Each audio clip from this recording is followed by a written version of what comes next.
versets en ce matin. Ce soit le premier verset en 1 Pierre 1, verset 23. Jean-Claude, tu peux lire? Étant régénérés, non par une semence corruptible, mais par une semence incorruptible, par la parole de Dieu, qui vit et qui demeure éternellement. Le deuxième chapitre, c'est Éphésiens 6, verset 17. Prenez aussi le casque du salut et l'épée de l'esprit, qui est la parole de Dieu. Jean 13, verset 34 et 35. Je vous donne un commandement nouveau, c'est que vous vous aimiez les uns les autres, que comme je vous ai aimé, vous vous aimiez aussi les uns les autres. C'est à ceci que tous connaîtront que vous êtes mes disciples, si vous avez de l'amour les uns pour les autres. Jacques 4, verset 7 à 8. Soumettez-vous donc à Dieu, résistez au diable, et il s'enfuira de vous. Approchez-vous de Dieu, et il s'approchera de vous. Pécheurs, nettoyez vos mains, et vous qui avez le cœur partagé, purifiez vos cœurs. Le dernier chapitre, Matthieu 11, versets 28 et 29. Venez à moi, vous tous qui êtes fatigués et chargés, et je vous soulagerai. Chargez-vous de mon joug, et apprenez de moi, parce que je suis doux et humble de cœur, et vous trouverez le repos de vos âmes. Amen. On voit par un verset ou deux versets que l'auteur des chants s'est inspiré à écrire ces chants, et ça fait du bien de savoir que par la parole de Dieu, on peut faire des cantiques qui inspirent les chrétiens, qui nous donnent de la joie dans le Seigneur. Voilà. On voit dans le monde, on cherche tous les prétextes pour chanter des chansons, mais on ne connaît pas les études des chansons, mais on sait qu'avec les chansons, un mot dans la Bible, on peut faire une chanson avec. Bon, moi, je ne suis pas auteur, mais ça fait plaisir de voir comment les auteurs ont été inspirés par ces versets. Merci pour cela. On passe au chant suivant, le numéro 188. Ensemble, nous pouvons chanter.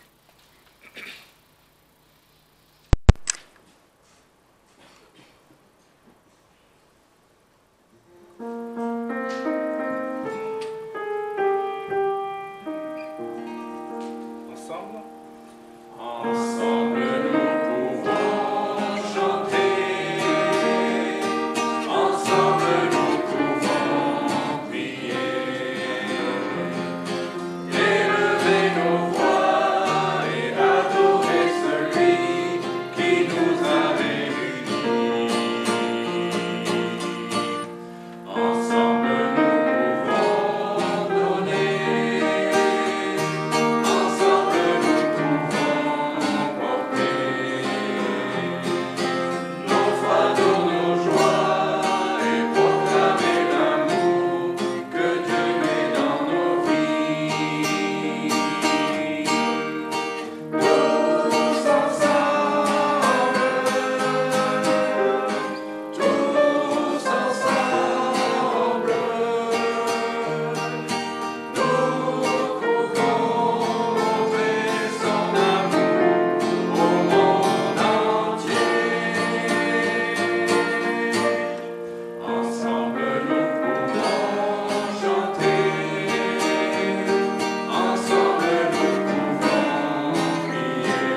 ces réunions.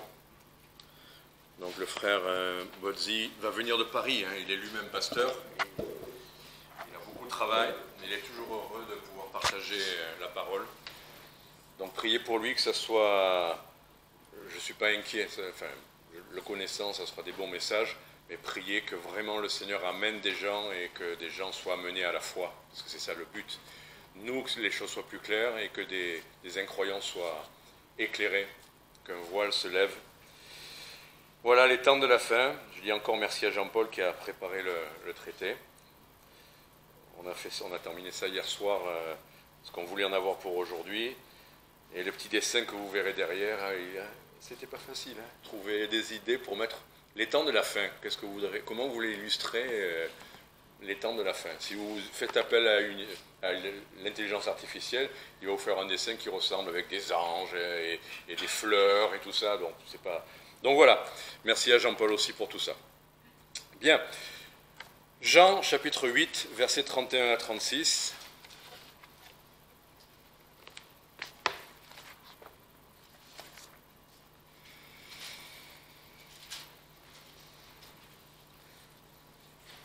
Vous le savez, souvent des messages commencent avec j'essaie de comprendre mieux quelque chose.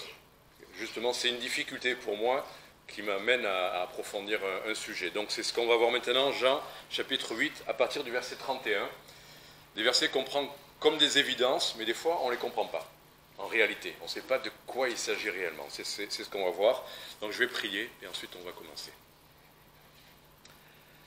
Seigneur, je te remercie pour ta parole qui nous rend libres, qui nous éclaire, qui nous révèle qui tu es et ce que tu attends de nous. Et Seigneur, nous ne voulons pas nous éloigner de la simplicité de l'Évangile, de voir le crucifié qui est mort à notre place pour nous pardonner, nous justifier, mais aussi la puissance de l'Évangile qui nous transforme et ton esprit agissant à travers ta parole et par grâce. Seigneur, nous voulons rentrer dans ta pensée et la connaître, non seulement la comprendre, mais aussi la connaître pour la vivre et la mettre en pratique. Au nom de Jésus-Christ et pour ta gloire. Amen.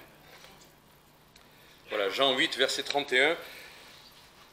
Jésus dit donc aux Juifs qui avaient cru en lui, « Si vous demeurez dans ma parole, vous êtes véritablement mes disciples, et vous connaîtrez la vérité, et la vérité vous affranchira. » Ils lui répondirent, « Mais nous sommes la postérité d'Abraham, nous n'avons jamais été esclaves de personne. Comment donc dis-tu, vous serez affranchis ?»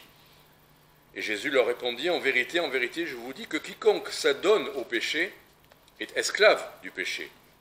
Or, l'esclave ne demeure pas toujours dans la maison, mais le Fils y demeure toujours. Si donc le Fils vous affranchit, vous serez véritablement libre. Voilà, véritablement libre, affranchi. Alors c'est intéressant parce que ça commence avec des Juifs qui avaient cru déjà en lui, mais manifestement, il leur dit « vous serez libres ». Ils n'étaient pas encore vraiment affranchis, ils commençaient à le suivre, ils commençaient à croire en lui, mais il y avait encore des choses qui faisaient un peu obstacle à leur totale confiance en lui, puisque quand il leur dit « la vérité vous affranchira », ils lui répondent « mais on n'a jamais été esclave de quoi que ce soit ». Et c'est vrai que cette génération-là n'avait jamais été esclave. Enfin, donc il disait « on est la postérité d'Abraham ».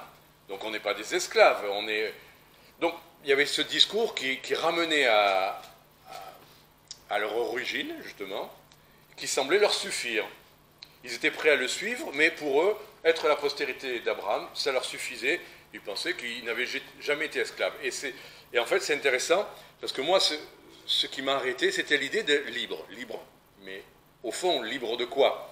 Est-ce que pour eux, ça veut dire libre du joug des Romains? Parce que en gros, c'était ça. L'esclavage, pour eux, c'était l'esclavage de l'Égypte.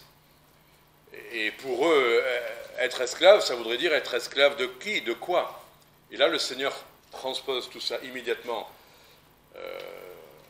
dans un sujet, dans une dimension spirituelle, en parlant de péché. Et il dit, mais vous n'avez pas compris, être la postérité d'Abraham, c'est peut-être bien, mais pour être réellement libre, il faudrait être libre. Et c'est une petite pique qu'il envoie. Il n'a pas besoin de faire une liste de péchés. Il dit, celui qui s'adonne au péché est esclave du péché. Et donc là, il change. C'est le sujet dont il voulait parler. La liberté, c'est par rapport à l'esclavage du péché. Donc, on voit bien, le Seigneur souvent est obligé de nous attirer dans le vrai sujet, pour qu'on ne reste pas dans des choses terrestres, matérielles. C'est pas que c'est pas terrestre, mais en tout cas c'est spirituel. Donc, c'est bien de l'esclavage du péché. Et ce qui m'intéressait moi, c'était de comprendre qu'est-ce que ça veut dire affranchi.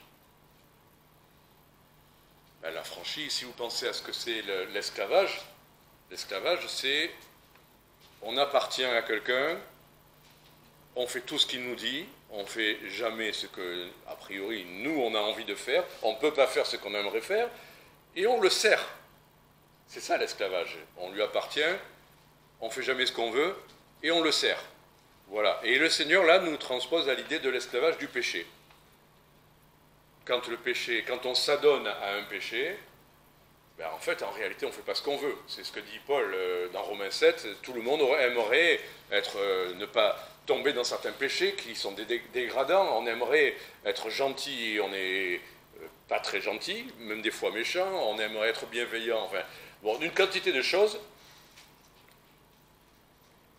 Et le Seigneur dit, celui que le Fils affranchit est réellement libre, véritablement libre.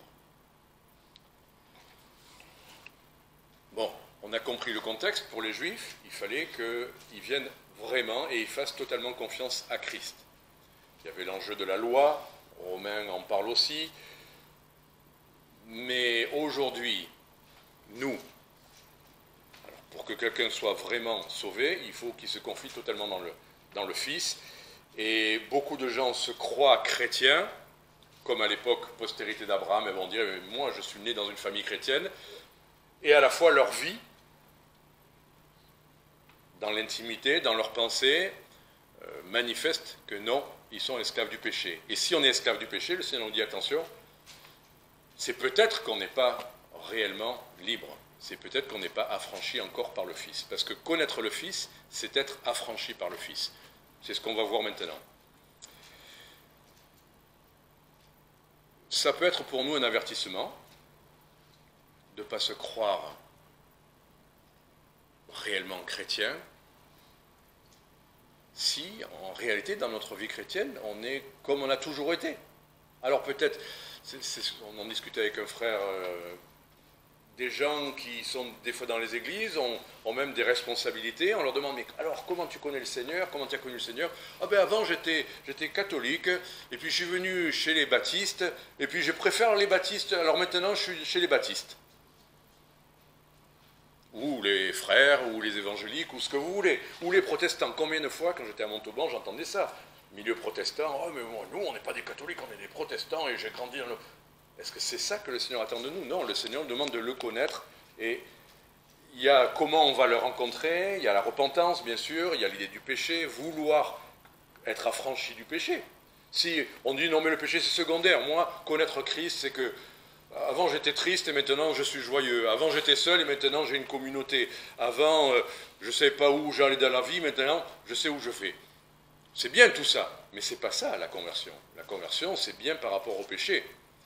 On a compris qu'on est esclave du péché, on veut être pardonné, mais aussi libéré. Moi je me rappelle sur mon agenda, 1991, janvier 91, j'avais pas écrit « Est-ce que Jésus peut me sauver ?»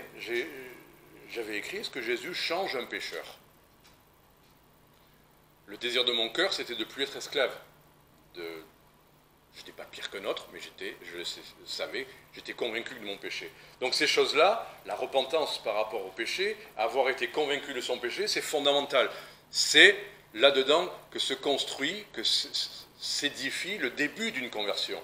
Mais après, ça ne suffit pas. Après, c'est rencontrer Jésus-Christ, dont on voit qu'il est mort pour nos péchés, qu'il nous pardonne nos péchés et qu'il va nous changer. C'est ça l'évangile. Christ est mort pour nos péchés. Si on n'est pas passé par l'idée du péché, ce n'est pas une conversion. Si on est venu parce qu'on avait mal au dos et qu'on est ressorti en n'ayant plus mal au dos, en disant « Alléluia, maintenant j'ai plus mal au dos », est-ce que c'est ça une conversion? Même si j'ai dit mal au dos, même vous auriez un cancer, même vous seriez aveugle, même tous ces hommes qui ont été guéris, ils n'étaient pas pour autant sauvés. C'est la foi en Jésus-Christ, mort pour nos péchés, qui nous sauve. C'est pas Jésus, le copain, qu'on appelle en frottant une lampe d'huile et qui vient nous aider chaque fois qu'on a des problèmes. Non, c'est le Sauveur. Sauvé, c'est parce qu'on était perdu dans nos péchés. Christ est mort pour nos péchés, et si on croit en lui, on est sauvé. Et si on est sauvé, on est sauvé. Et c'est pour ça qu'après, je voulais développer, c'est ce que je vais faire maintenant. Qu'est-ce que ça veut dire affranchi du péché? Quels autres textes en parlent? Et là où je suis content, c'est que je suis tombé, il y a des textes que je connais, il y a des textes qu'on connaît très bien qui parlent de ça. Immédiatement me vient à l'esprit dans de Romains 6 à 8, qui parle de l'esclavage du péché, mais qui parle de la libération. Donc on va aller voir ces textes-là. Il y en a d'autres, dans Corinthiens, dans 1 Jean, on va les voir. Mais il y a un verset où je suis tombé sans le chercher, qui montre que c'est la pensée de Dieu, que si on connaît son Fils, si on est pardonné, il y a aussi une vie qui découle de ça. Et c'est je suis tombé sans le chercher, hein, dans le psaume. J'étais dans le psaume 56. Et ça m'a encouragé à justement approfondir cette question pour aujourd'hui. Psaume 56, le verset 13 et 14. D'abord, j'étais dans les versets autour de ça qui me faisaient du bien, mais je suis tombé sur celui-là. Alors, verset 13, donc. « Ô Dieu, j'accomplirai les vœux que je t'ai faits, je te rendrai des actions de grâce, car tu as délivré mon âme de la mort et mes pieds de chute, afin que je marche devant Dieu dans la lumière des vivants. » Donc, il voulait louer le Seigneur, il voulait servir le Seigneur, le chanter, faire sa volonté. Pourquoi? Parce que Dieu l'avait d'abord délivré, et délivré son âme de la mort, donc il avait compris. Peut-être que littéralement, ça voulait dire qu'il avait peur pour sa vie physique, mais c'est son âme qui s'est délivrée de la mort. Donc, il avait compris l'éternité. Voilà, le psalmiste avait compris beaucoup de choses. Mais il n'y avait pas que son âme délivrée de la mort, de la condamnation ou de l'éternité, il y avait aussi ses pieds de la chute. Les deux vont ensemble. Déjà dans les psaumes, déjà dans la pensée de Dieu, il y avait l'idée que non seulement il veut nous pardonner, nous délivrer de la mort et délivrer notre âme, mais que notre vie va changer, parce que nos pieds, c'est là où on va, c'est ce qu'on fait. C'est la direction de notre existence. Et Dieu délivre de la chute. Qu'est-ce que c'est la chute quand on marche? C'est le péché. Et en l'occurrence, afin que, et les deux sont comme les deux jambes, notre âme est délivrée de la mort, la justification, on va le revoir, mais aussi nos pieds de la chute, c'est aussi ce qui nous permet, et c'est le but de Dieu, afin que je marche devant Dieu. Afin que je marche devant Dieu. Pas que je marche devant une église pour qu'on voit que je suis gentil ou que j'ai l'air d'être un bon chrétien. C'est devant Dieu. Et devant Dieu, on ne peut pas lui donner rendez-vous le dimanche matin à 10h30. Si on est un enfant de Dieu, on l'est toute la semaine, on ne change pas, on est devenu. Donc c'est du matin au soir, nuit et jour, dans nos pensées, dans nos actes et dans nos paroles. Dieu sait tout, Dieu voit tout. On marche avec Dieu ou on ne marche pas avec Dieu. Donc ce que nous vivons la semaine, ça doit être le reflet exact, ou ce que nous vivons le dimanche, ça doit être le reflet de notre vie de la semaine. Le dimanche matin, on va partager quelques actions de grâce. Mais la semaine, est-ce que ça vous arrive de partager des bénédictions à vos proches, à vos familles? Est-ce qu'il y a ce qu'il y a dans nos bouches le dimanche matin? Est-ce qu'il y a les mêmes choses dans nos bouches pendant la semaine? Est-ce qu'on est aussi reconnaissant? Est-ce qu'on prie? Est-ce qu'on se réfugie en lui? Voilà. C'est le plan de Dieu, afin qu'on marche devant Dieu. Et c'est pas de dire qu'il n'y a que Dieu qui peut me juger, parce que c'est dans la lumière des vivants, hein. C'est parmi les gens qui nous entourent aussi. Donc c'est ça le plan de Dieu. Donc j'étais content de trouver ce petit verset qui récapitule le plan de Dieu. Être affranchi, c'est ça.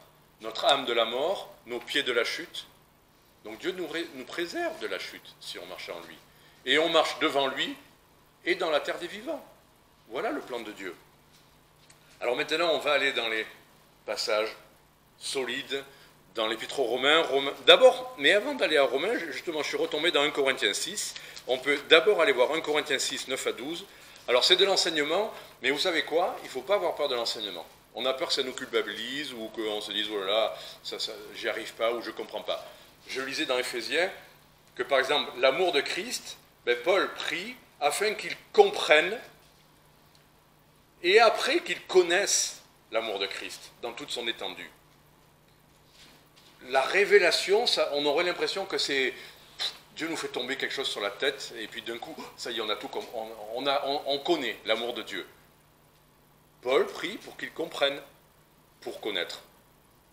Pour connaître, il y a ce mot qui veut dire plusieurs choses, hein, mais connaître, ça peut être intellectuellement, mais je crois que c'est aussi intimement. C'est le même mot pour la relation intime dans un couple. Donc, ce n'est pas juste dans le cerveau, c'est notre être entier, c'est notre cœur. Donc, mais il faut passer par comprendre.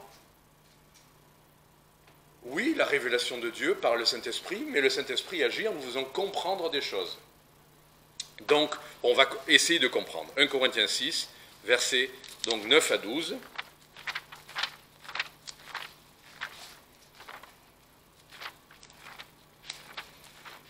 1 Corinthiens 6. C'est facile, l'ordinateur, ça va plus vite que 9 à 12. Allez, si, je pourrais le lire, mais j'aime bien le lire dans ma Bible. Ne savez-vous pas que les injustes n'hériteront point le royaume de Dieu? Ne vous abusez pas, ni les impurs, ni les idolâtres, ni les adultères, ni les efféminés, ni les infâmes, ni les larrons, ni les avares, ni les ivrognes, ni les médisants, ni les ravisseurs n'hériteront le royaume de Dieu. Alors on se dit, oulala, il y a bien un de ces versets qui vous inquiète un peu. Dites non, pas adultère, d'accord, pas efféminé, ou pas ça, non, non, non. Mais par exemple, l'avare, des fois c'est pas facile de savoir ce que c'est un avare. Hein. Quelqu'un qui est économe ou quelqu'un qui...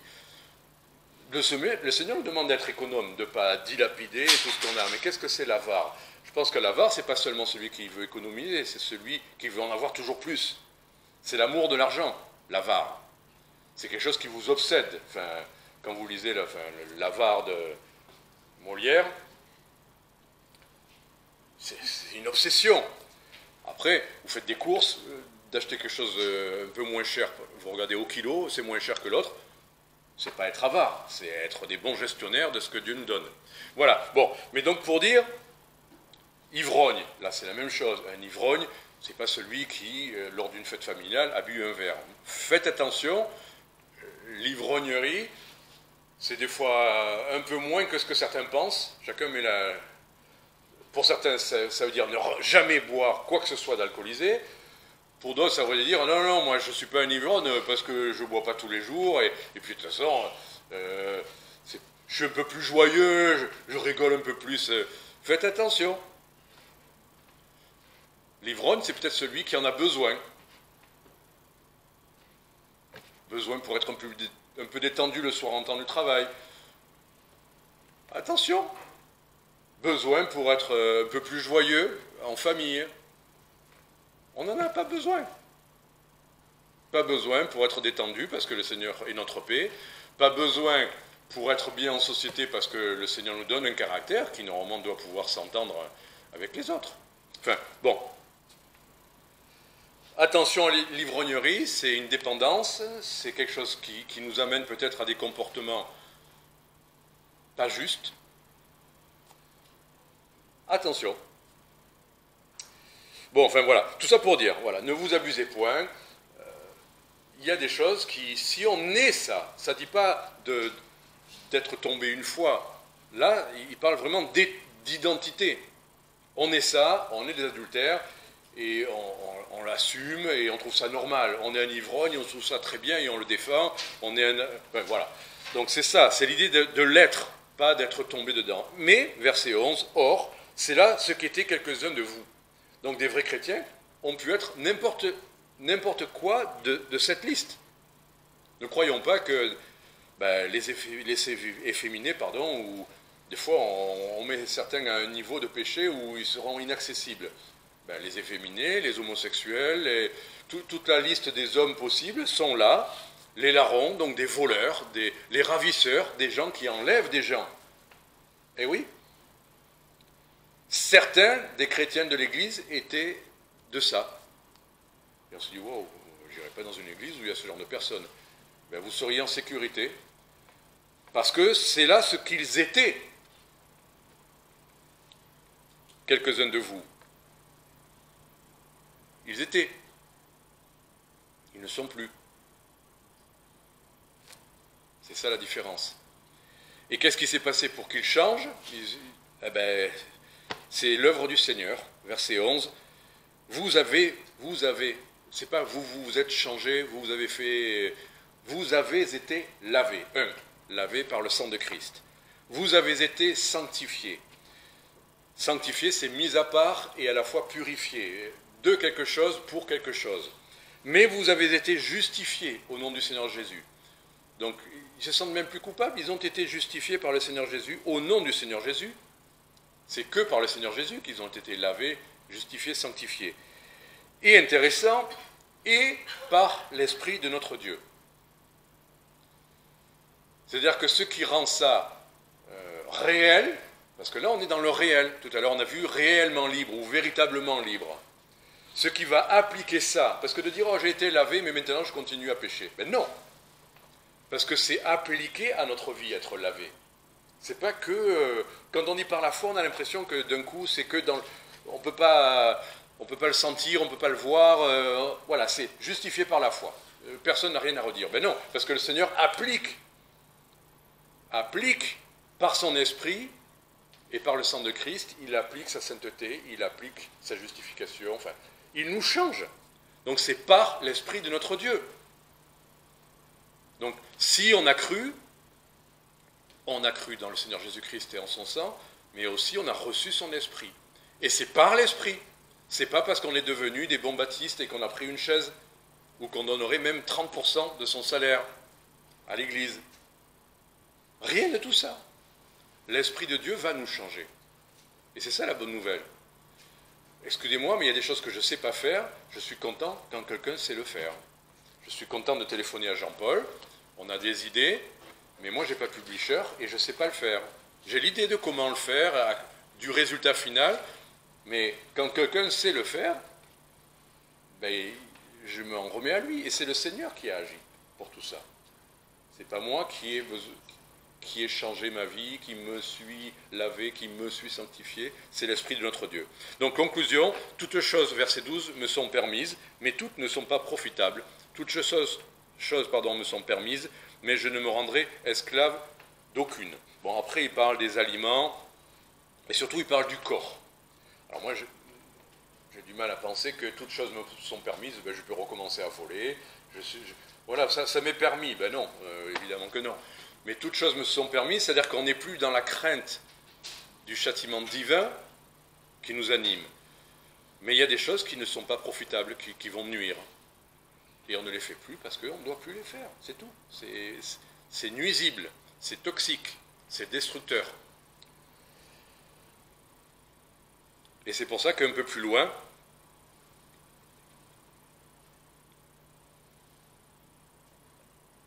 verset 18, fuyez la fornication. Alors on va dire, on n'a pas besoin de le dire, ça on est bien d'accord. Ben, des fois, ça vaut la peine de le dire. Fuyez la fornication. Quelque péché qu'un homme commette, c'est hors du corps. Mais celui qui commet fornication pêche contre son propre corps. Ne savez-vous pas que votre corps est le temple du Saint-Esprit, qui est en vous, et qui vous a été donné de Dieu, et que vous n'êtes point à vous-même? Car vous avez été... Bon, je m'arrête là, et après on va voir le verset, mais il y a des choses qu'on se permet parfois en croyant comme si Dieu ne voyait rien. Et on dit, ah, c'est le péché, je suis comme ça. Mais vous savez qu'on choisit toujours. Parce que, imaginez maintenant, il y a des gens qui ont des comportements bizarres, mais dès qu'ils sont en présence de quelqu'un qu'ils aiment bien, par exemple, ils ont des comportements bizarres dans un certain contexte, et on croit que vraiment ils sont comme ça, on ne peut pas les changer. Et puis dès qu'ils sont avec une autre personne, là, d'un coup, ils sont très bien. Ils arrivent à changer leur comportement, donc ils ne sont pas aussi bizarres que ça, puisqu'ils choisissent quand ils sont bizarres, et quand ils ne le sont pas. Donc c'est là où il faut faire attention, de dire « Ah, mais je suis comme ça ». Tu es comme ça, mais des fois tu arrives à pas être comme ça, selon. Je dis ça pourquoi? Parce que quand on réalise que notre corps est le temple du Saint-Esprit, ben, il y a des gens, quand ils viennent chez vous, vous vous tenez bien, et ça ne vous viendrait pas à l'idée de faire des grossièretés, de parler d'une certaine manière, ou je ne vais pas vous faire une liste des choses vulgaires qu'on peut faire. Hein. Des gens sont là, vous ne le faites plus. Vous le faites avec certaines personnes. Ben, si vous réalisez que votre corps est le temple du Saint-Esprit, ça veut dire que le Saint-Esprit est chez vous. Il voit, il entend, il sait tout ce qu'il y a en vous. Et surtout ce que vous faites avec votre corps, même dans le secret. Même si personne ne vous voit, mais lui, il est là.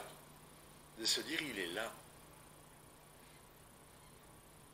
Il voit et il subit ça. Verset 20. Vous avez été achetés à un grand prix. Glorifiez donc Dieu en votre corps et en votre esprit qui appartiennent à Dieu. Voilà. Donc la liberté, c'est qu'on a été racheté de l'esclavage du péché, racheté de ceux auxquels on s'est donné, et puisqu'on a été racheté à un grand prix, ben alors c'est Dieu qui nous a rachetés en Jésus-Christ, on doit le glorifier, on doit l'honorer, on doit le servir, on doit l'aimer,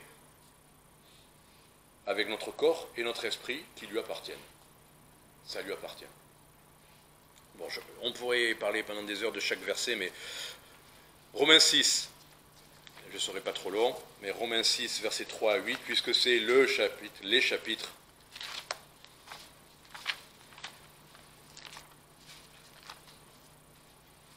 versets 3 à 8.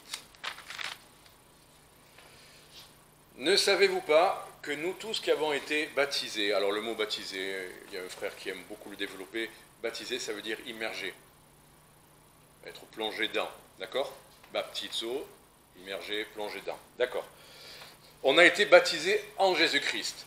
Est-ce que ça peut être le baptême d'eau, ça? Quand il est question du baptême d'eau, ben, allez, faites de toutes les nations des disciples, les baptisant en Jésus-Christ? Non, les baptisant au nom du Père, du Fils et du Saint-Esprit.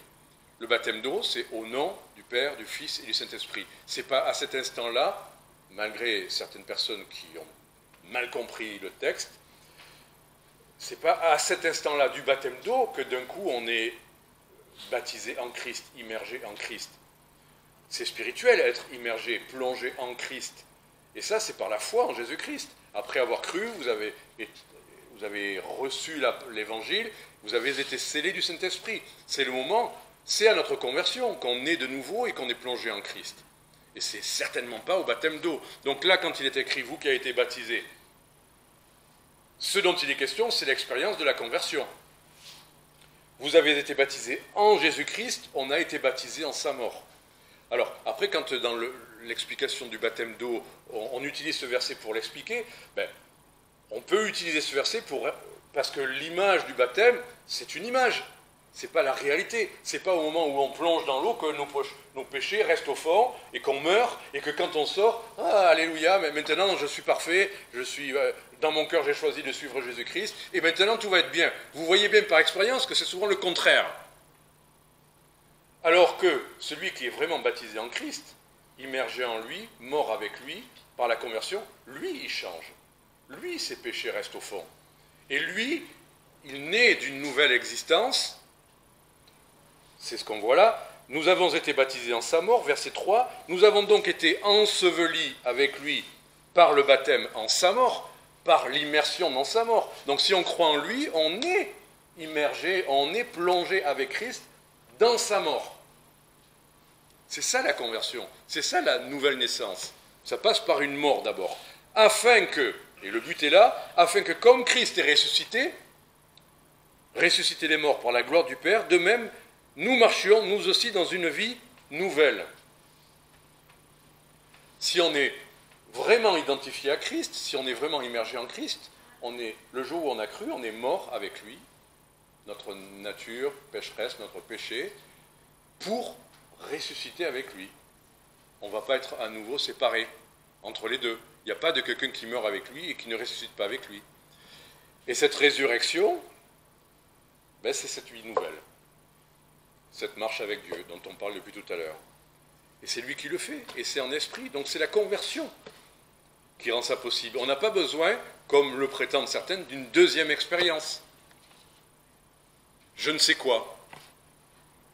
Je pourrais vous faire une liste des je ne sais quoi qu'on vous dit, oh oui, la Seigneurie de Christ, on a juste accepté la rédemption de Christ, mais on n'aurait pas accepté la Seigneurie de Christ.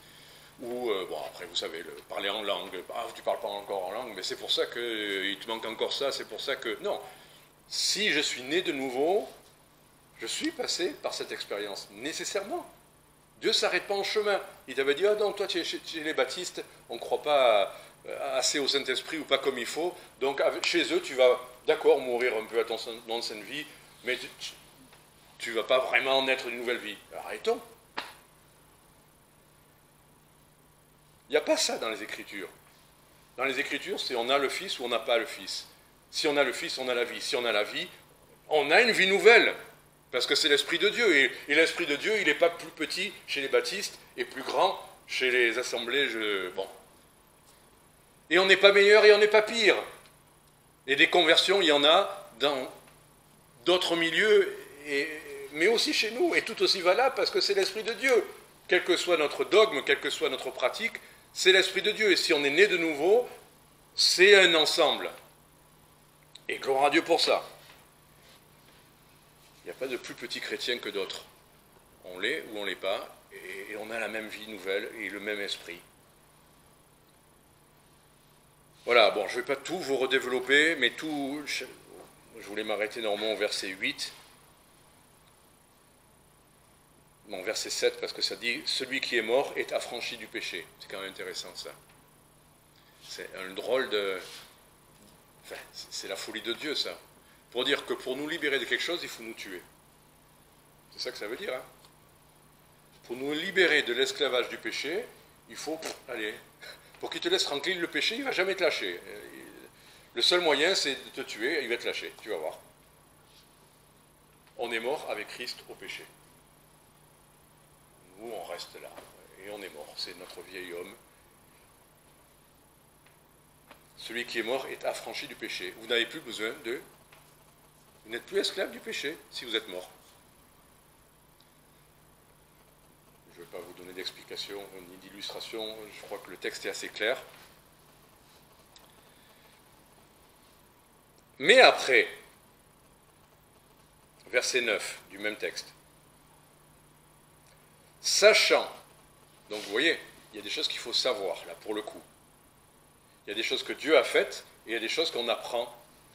Et je pensais à ça avec l'idée de l'homme qui était aveugle, à qui Jésus applique de la boue. On pourrait dire, ben voilà, c'est la parole de Dieu, c'est Christ, il est guéri. Mais non, il faut quand même qu'il aille au réservoir et se laver les yeux pour y voir parfaitement. Mais des fois, on est de nouveau, et c'est l'enseignement qui va vraiment éclaircir nos yeux sur ce que c'est la vie chrétienne. Ben c'est exactement ça. Verset 9, on a beau être né de nouveau et que ça se passe sans qu'on ait compris, sans qu'on ait besoin des centaines d'heures d'enseignement, au verset 9, sachant que, on doit le savoir, sachant que Christ, ressuscité des morts, ne meurt plus, que la mort n'a plus de pouvoir sur lui, en mourant, il est mort une seule fois pour le péché, mais en vivant, il vit pour Dieu, vous aussi, sur la base de sa mort et de sa résurrection, ben vous aussi, considérez-vous comme mort au péché. Donc il y a une chose qui se fait automatiquement, qui se fait réellement, qui se fait véritablement, la mort et la résurrection en Christ, mais il y a une chose quand même qu'on doit savoir, ce qu'on vient de voir, sinon Paul n'aurait pas perdu du temps à écrire tous ces chapitres. Donc il veut nous faire comprendre quelque chose. Et le sachant, c'est là où il y a notre participation. Il faut l'accepter aussi, il faut le vouloir. Considérez-vous comme mort au péché. Et alors, vous voyez l'équilibre entre ce que Dieu fait surnaturellement, miraculeusement, et il n'a pas besoin de nous, sauf qu'on ait reçu le salut. Mais après, dans notre marche chrétienne et dans notre vie chrétienne, dans notre maturité, il y a des étapes, il y a des choses qu'on doit apprendre, qu'on doit comprendre, et en l'occurrence, où notre volonté, notre décision, nous amène à rentrer dans ce que Dieu a fait. Tant que, allez, je pensais, l'illustration qui me venait à l'esprit, c'est, vous étiez à l'école primaire, vous étiez au cours préparatoire. À la fin de l'année est terminée, vous avez une prof, institutrice ou instituteur, à laquelle ou auquel vous deviez obéir pendant toute l'année. Et puis après, vous êtes au CE1. Ça date, tout ça, peut-être que ça n'existe même plus, ces termes-là. Mais bon, si, ça existe toujours. Bon.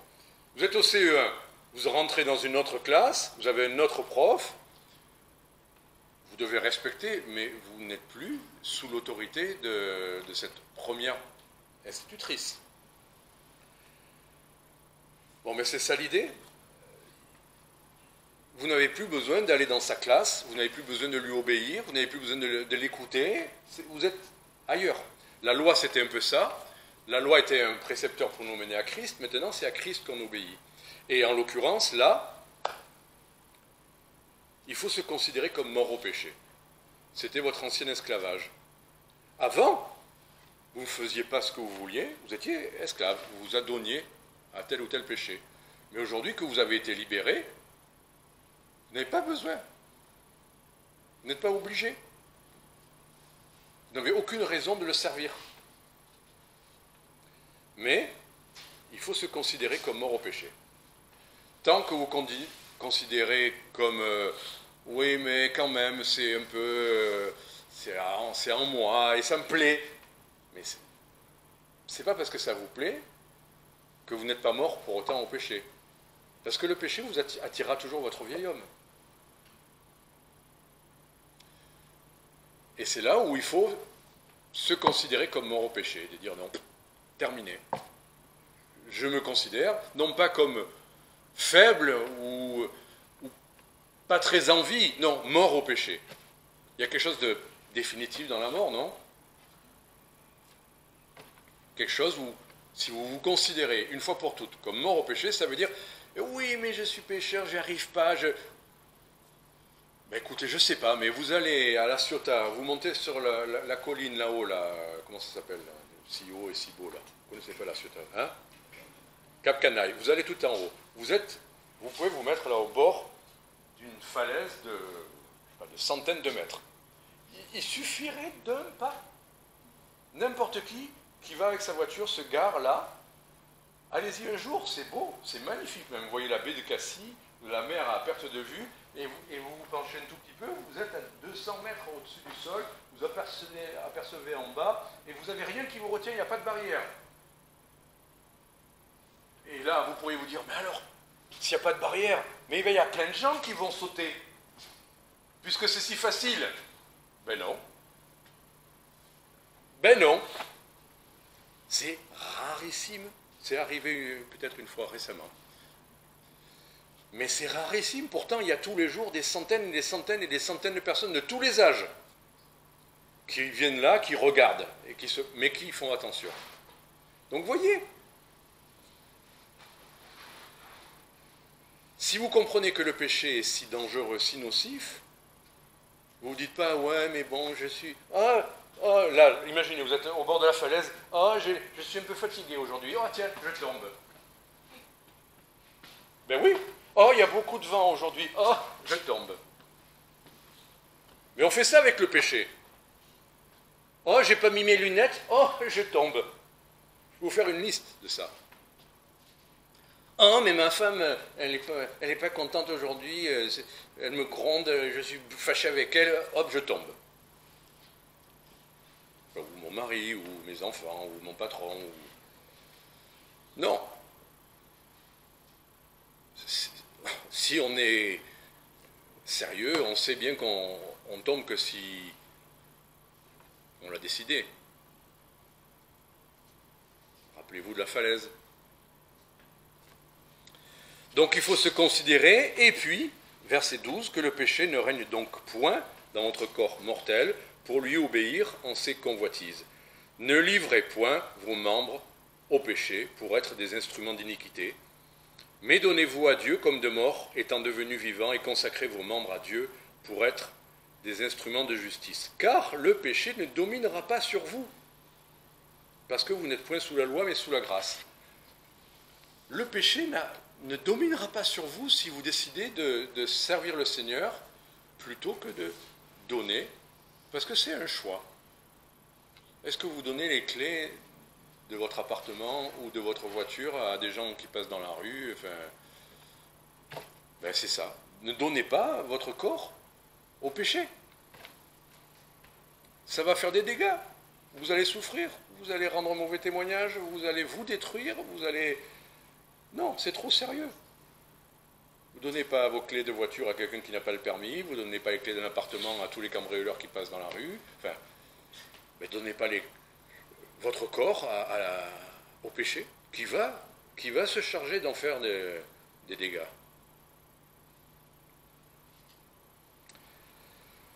Et il ne dominera pas sur vous. Il n'a pas d'autorité sur vous.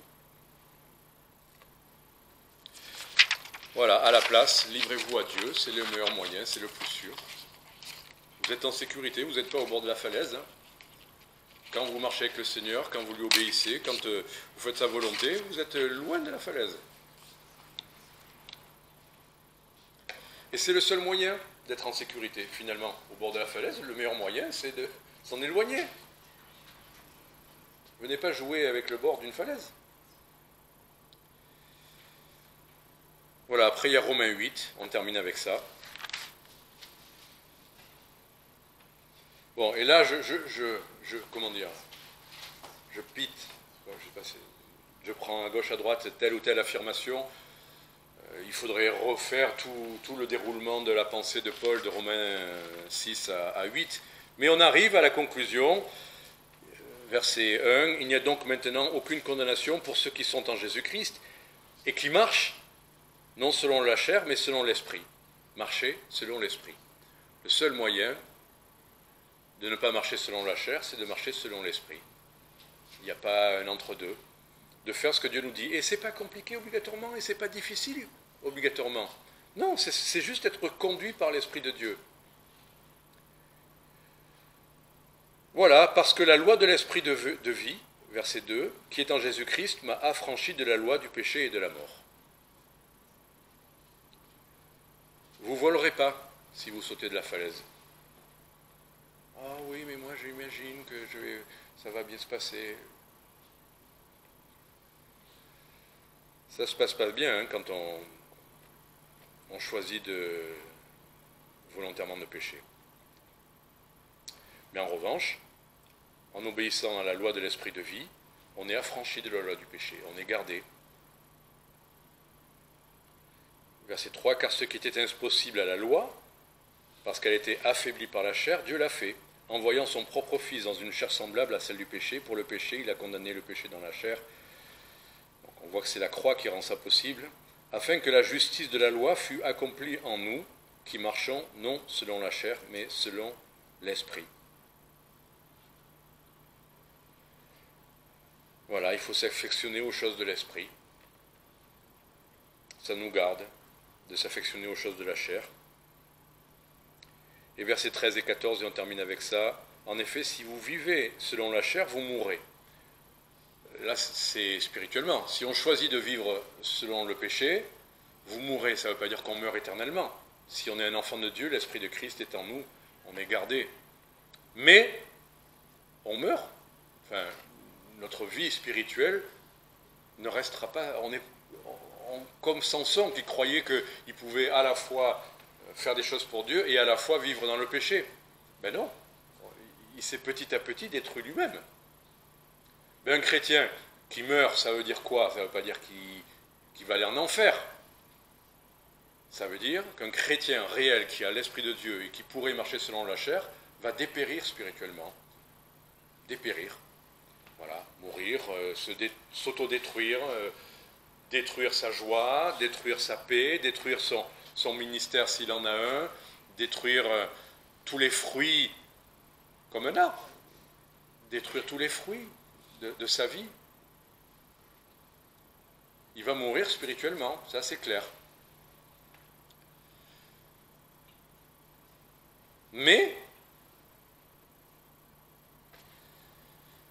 si par l'esprit on fait mourir les œuvres du corps, on vit. Donc si notre corps qui nous attire vers le péché, ben, on fait mourir ces œuvres. Il y a quand même cette idée de ne pas alimenter. Il y a des péchés dans lesquels on tombe parce que peut-être qu'on s'est promené trop souvent au bord de la falaise, enfin, en regardant des choses qui alimentent nos pensées, ou en faisant des choses qui, c'est limite, qui nourrissent notre chair. Et c'est là où Internet, la télé, certaines choses font des dégâts. En soi, c'est pas ça qui nous fait obligatoirement livrer nos corps au péché, mais ça alimente notre être, le vieil homme. Et donc, comme par hasard, on tombe plus facilement dans le péché. Voilà, donc il faut vivre selon l'esprit, marcher selon l'esprit, et le Seigneur nous garde. La vérité nous affranchira, le Fils nous affranchit, il a fait sa part. On n'a pas besoin de revenir à nos anciens maîtres, qui font la guerre à notre âme. Il vaut mieux choisir d'arroser comme un jardin notre vie chrétienne, par la lecture, la prière, des bons livres, évangéliser, servir le Seigneur, aimer les frères et les sœurs, ça fait partie. Voilà, c'est une vie, c'est la vie chrétienne. Que le Seigneur vous bénisse.